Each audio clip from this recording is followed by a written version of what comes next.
C'est une école. Mes enfants bien-aimés, enfants de Dieu par adoption et par grâce, la paix soit avec vous maintenant et toujours. Je suis Jésus, le frère et le Père de vos âmes. Dans cette rencontre, je désire vous exprimer l'amour qui emplit mon cœur, vous rappeler au devoir de l'apostolat et vous communiquer un saint zèle qui vous incite à conduire d'autres âmes au bien. Mes enfants, le temps presse. Vous avez l'impression d'être arrivés hier en ce lieu, attirés par quelque chose de surnaturel, et il s'est écoulé des années. Quelques-uns qui furent parmi les premiers à accourir ont déjà heureusement atteint le but. D'autres qui désiraient trouver le moyen de s'améliorer et de se sanctifier l'ont trouvé ici, et pourront vous confirmer que vraiment c'est une école où même les analphabètes peuvent devenir savants. D'autres encore se sont éloignés.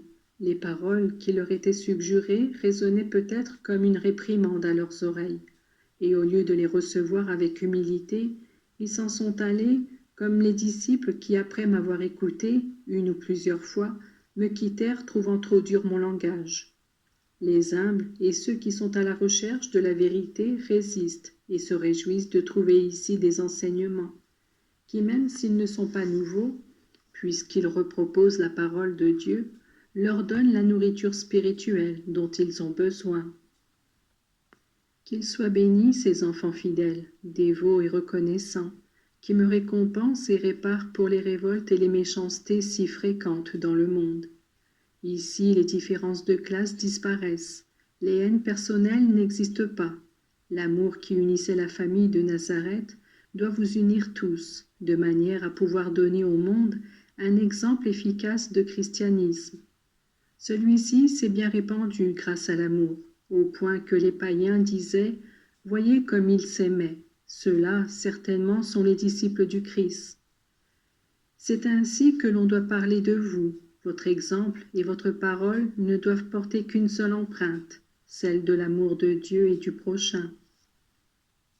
Mais il arrive parfois que des personnes dévotes à l'Église soient totalement différentes dans leurs relations familiales et sociales. Cela, je l'appelle pharisaïsme. Ce sont des gens qui sont assis entre deux chaises. Parfois, c'est le respect humain qui rend incapable d'être un vrai chrétien partout.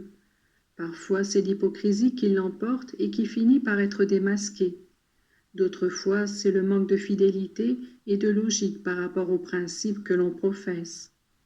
Si j'assure tout le monde de mon pardon, je désire cependant que l'on donne le signal du départ à des transformations graduelles mais concrètes et réelles. Je vous désire conséquent.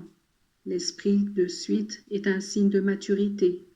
Je désire que vous vous fassiez une règle de vie et que vos devoirs soient accomplis avec la diligence et la bonté qui sont un motif de joie pour ceux qui vivent auprès de vous. En outre, je veux de vous un apostolat qui ne soit pas ordinaire, fait de sérénité et de vertu. Toi, étudiant, pourquoi caches-tu ta pratique religieuse? Toi, jeune fille, pourquoi ne sais-tu pas résister aux flatteries qui te conduisent au mal? Toi, maman, pourquoi ne sais-tu pas infuser en tes enfants ce feu qui te dévore? Toi, médecin, et toi, enseignant, pourquoi taisez-vous votre foi aux autres?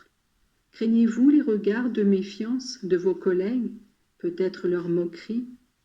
Mais si dans l'exercice de votre profession vous êtes incapable, personne ne se moquera de vous. C'est le manque d'esprit de suite qui est impitoyablement jugé.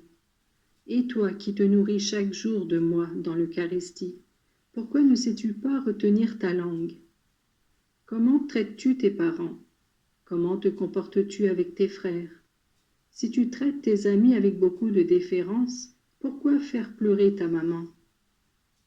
Je voudrais continuer à sonder le cœur de chacun et dire à tous que si mon pardon est nécessaire, moi je sais le prodiguer avec amour. Vous refaites-vous à l'exemple de ceux qui ont cherché une vraie conversion. Je dis à Madeleine, il t'est beaucoup pardonné parce que tu as beaucoup aimé.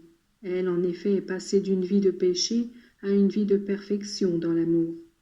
Que promit Zaché lorsque je l'appelais, parce que je désirais qu'il me reçût chez lui?